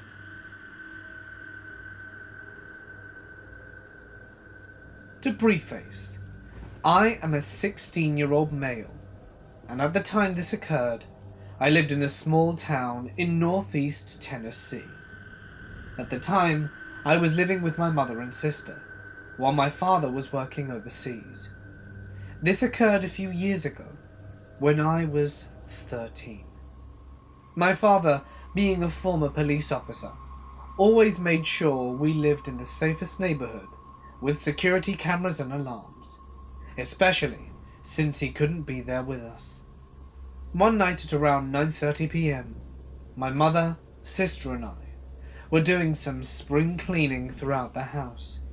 My mother had me take out a box of magazines that she didn't want anymore. Even before this experience, I was always very paranoid while going out at night, and have always been very aware of my surroundings. Maybe because I'm constantly watching TV shows like Criminal Mind and Law and Order. So I pick up the box and walk outside. I do my routine of looking around the neighborhood, and when I didn't see anyone or anything, I walked to the trash cans at the end of the driveway and got ready to throw the box in the trash. When, lucky for me, the box broke and all the magazines fell out of the box. I groaned and began to pick up the magazines when I looked up and saw a man walking quickly towards me. My fight or flight mode kicked in, and I screamed and started running through my yard to my front door. I stupidly looked behind me, and to my horror, I could see the man running after me, and he was closing in fast. I felt his hand brush my shoulder, but he didn't have a good grip, so I was able to shake it off. By this time, I was getting ready to run up the stairs to my house. I ran up the stairs and tried to open the door, but my sister had stupidly locked it. I banged and screamed, and when the door opened, I fell inside. When I looked behind me, the man was running down the road in the opposite direction. After about 15 minutes of being hysterical, I was finally able to explain to my mother what happened. She immediately called 911, The cops came in 5 to 10 minutes and did a sweep around the house. We had a security camera at the top of our driveway, and we all went to see if it caught anything. To my horror, the camera picked up the man practically running across the street right towards me, and showed the man running after me after I noticed him. As I stated before, it was nighttime, so the only description I could give the officer was the person who chased me was tall, white male with camouflage clothes on. The officer told me he would do rounds around the neighborhood for the next 2 weeks. Unfortunately, I don't think they were able to find who did this, due to me not being able to give a lot of detail, and I never heard anything about it afterwards.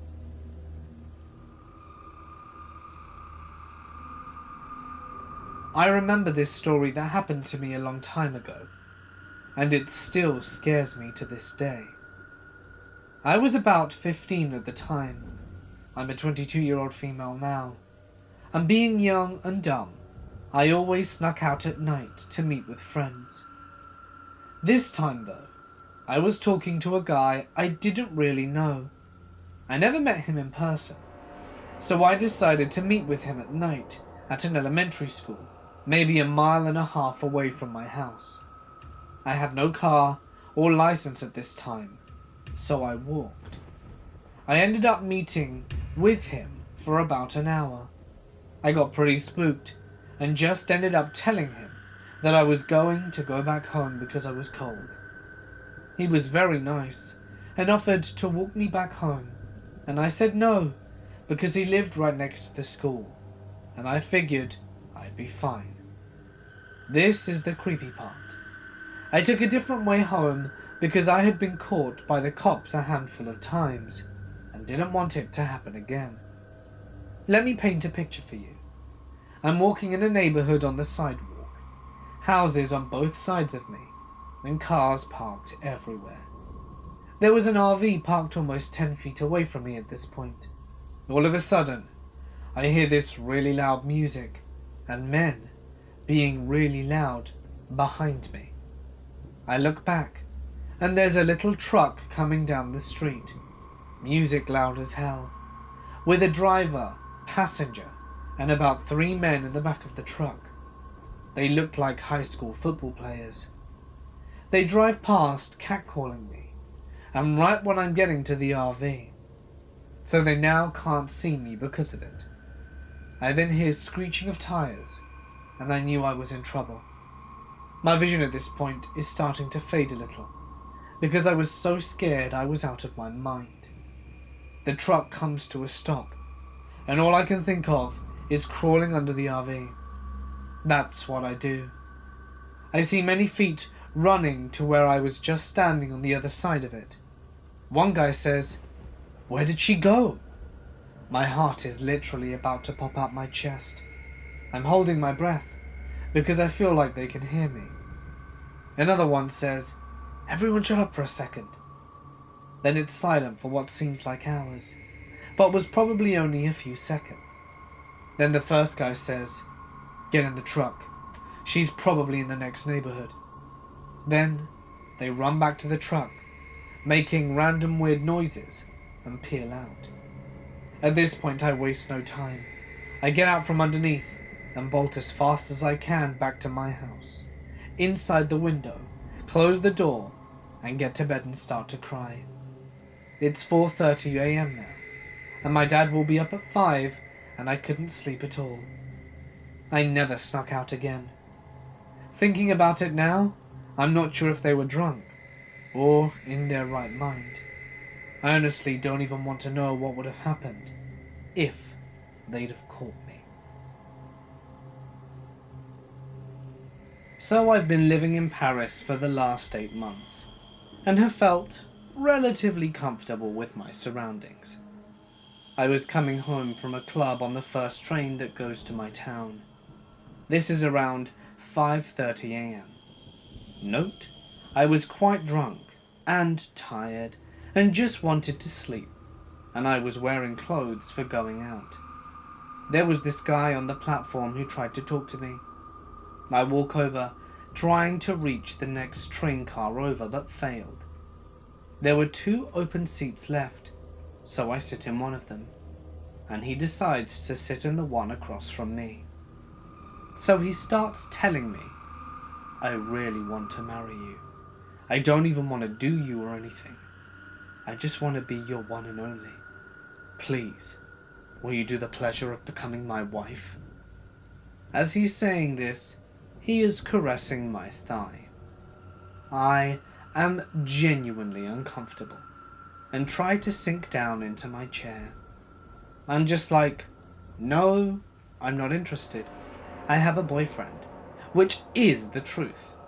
So he resorts to saying, if you had one, he would be here with you taking you home.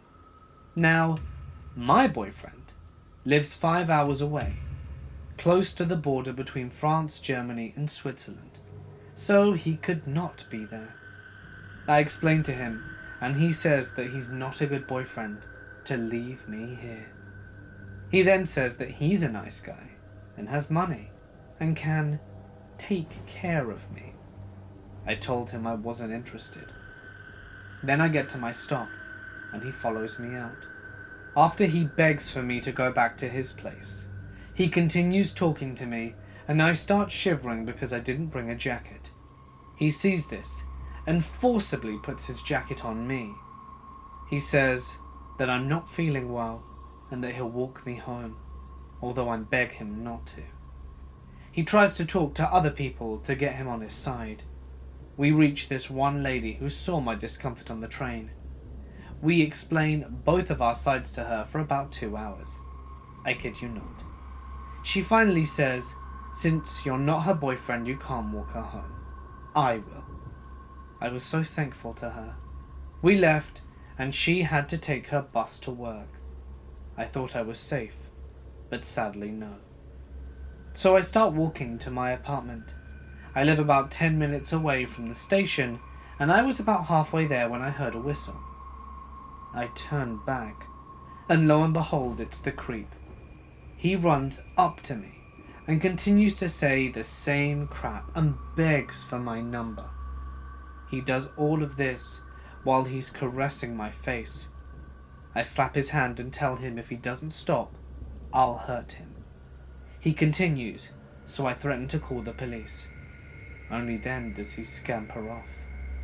I got home at around 8:39 and cried my eyes out. Creepy sudden marriage proposal, dude? Please, let's not meet again. Okay, so my old friend was having a birthday party. I didn't know my ex was invited. I was asking people who was invited a few weeks before, but no one knew, not even the birthday girl. I get there, hang out with the birthday girl, and we talk for a bit about random things. It was getting awkward, as not knowing what to say, and we didn't speak much. We head downstairs and wait for people to start arriving. Once they do, I hang out with the few people I knew, and then go to check on who else arrived, and it was my ex. I was confused but didn't care. I said hello, and she jumped on me and hugged me to death. I didn't like being touched. It's a fear stemming from my PTSD. I let it slide, seeing as she hadn't seen me for a few months. Well, normal party stuff goes on. The opening of presents and eating lots of food and getting cake, though I ate nothing, while others were hanging out, and when the last of the presents was being opened, she asked me to come upstairs. I didn't think much of it, so I agreed to this, and we wait until everything is done. We go upstairs. It kind of unnerved me a bit, but I didn't think much. We start talking, and she admits she still liked me, grabbed my face, and just kisses me, and kept telling me how beautiful I was. It creeped the hell out of me, and how we should have never broken up. I get up as we're sitting on the bed upstairs, and walk out of the room, and run down the few people down to the basement where the party was going on, and where people were. A few people I knew came to me after and asked me about it, and saw how unnerved I was, but didn't step in. I didn't know what to say, but after that she would follow me around for the 2 hours of the party, and after we were settling down and everyone was watching a movie, I headed upstairs and she followed. She pulls me into the bathroom and we talk for a bit. I was getting stressed. I have social anxiety, but I try to work on getting out there more and more. And after a few minutes of her calling me pretty and touching my face, she pushes me against the door, which made a thud, and no one noticed. She tried to kiss me. I turned my face away, and she acts all offended. I reach for the door and she jumps on it, blocking the door so I couldn't get out. I'm here thinking to myself, are you kidding me? I wanted nothing to do with this. I told her I wasn't ready for a relationship. That seemed reasonable to me. And then she comes back with, who hurt you? Why don't you want to be? Please give it another shot. I say, that's my business. I keep trying to open the door as she keeps asking who hurt me. I won't tell her because it's my business. And I manage to pull the door open and go into the room with most of the people, but she didn't care. She'd put her hand on my thigh and rub it, or she'd touch my face and put her arm around me. I felt so uncomfortable, I left. This may not be as bad as what others have experienced, but I felt scared and uncomfortable throughout those 6 or 7 hours. Not to mention I don't think she showered. She smelled and was all greasy. She also spat when she spoke. Like I say, this may not be as bad, but I honestly do not want any contact with her at all, ever again.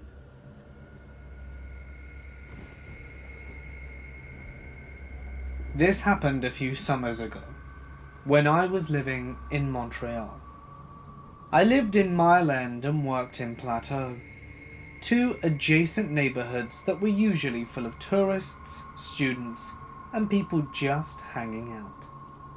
I walked to and from work through a series of pretty tree-lined alleyways that were peaceful and quiet and full of cats. Anyone familiar with this area will know the kind of alleyways I am talking about. I always felt safe because there were so many people hanging out on their back balconies overlooking the alleys in the summertime. Occasionally, I ran into people strolling with their dogs, or kids messing around, or drunk dudes would catcall from their balconies. But typically, my walk to and from work were uneventful. That is, until this day. I left work at about 4 o'clock in the afternoon and began my walk home. After I crossed Mont Royal, a main street, I could pretty much take one long alleyway all the way home. So that's what I did. I didn't use headphones or anything. I was just walking and daydreaming and taking in the beautiful summer afternoon. I didn't sense that a single thing was off, and I walked for about 5 to 10 minutes before I heard someone yelling from their balcony up ahead.